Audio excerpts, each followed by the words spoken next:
sariwang hangin. Magandang tanawin. Ilan lamang ito sa dinarayo ng ating mga kababayan mula sa loob o labas man ng Central Luzon sa mystical mountain ng Pampanga, ang Mount Arayat. Perfect place ang nasabing bundok para sa hikers, campers at off-road bikers. But wait, there's more! Kung ikaw naman ay isang coffee lover na naghahanap ng kakaibang coffee sesh experience, may lugar din sa Mount Arayat para sa'yo. Walang iba kundi ang Kape Sinukwan.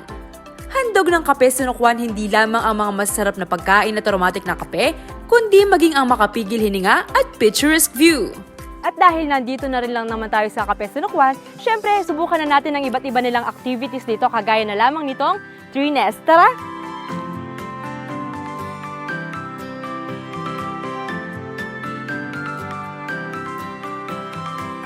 Enero ng pansamantalang huminto sa operasyon ng coffee shop upang magbigay daan sa maintenance at renovation.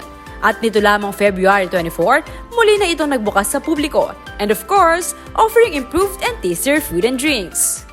So yung mga drinks natin ngayon and food, so nag-upgrade na sila. So yung mga Kapampangan food natin, ina-uplift natin sila.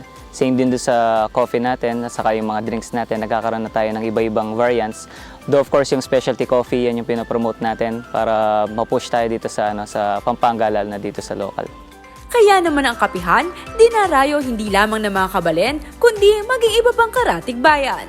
Una-una syempre yung view, and then yung ambience, tsaka yung food. So, tinry namin pumasyal dito, okay naman siya. Tsaka yung, especially yung coffee nila, ang sarap.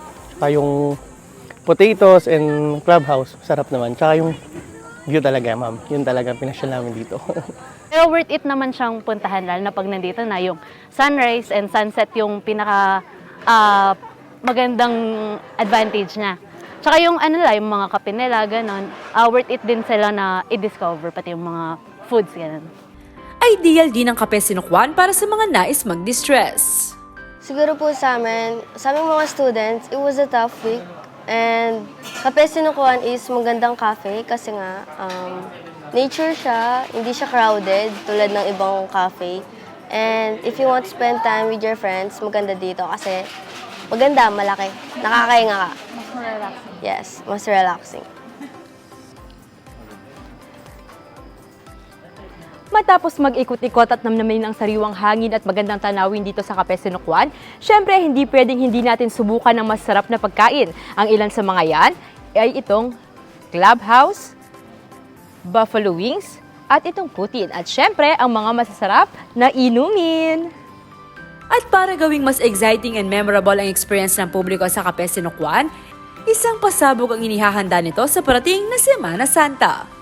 So abangan nyo yung Camp Sinukwan this coming April. So magkakaroon tayo ng mga tents, magkakaroon tayo ng live band, magkakaroon tayo ng mga guests. So abangan nyo. Isama na ang family, friends o special someone at maging ang inyong fur babies dahil ang Kape Sinukwan ay isang pet-friendly cafe. Para sa mga coffee at nature lovers dyan, bukas ang Kape Sinukwan mula Lunes hanggang Biyernes, 9 a.m. to 7 p.m. Tuwing Sabado at Linggo naman, 8 a.m. to 8 p.m. Dito lamang yan sa Baliti, Arayat, Pampanga, ang pinaniniwala ang santuario ng urban goddess na si Mariang Sinukwan. Ako si Liana Canilaw, taga rito, kasama nyo para sa CLTV 36 News, atin to.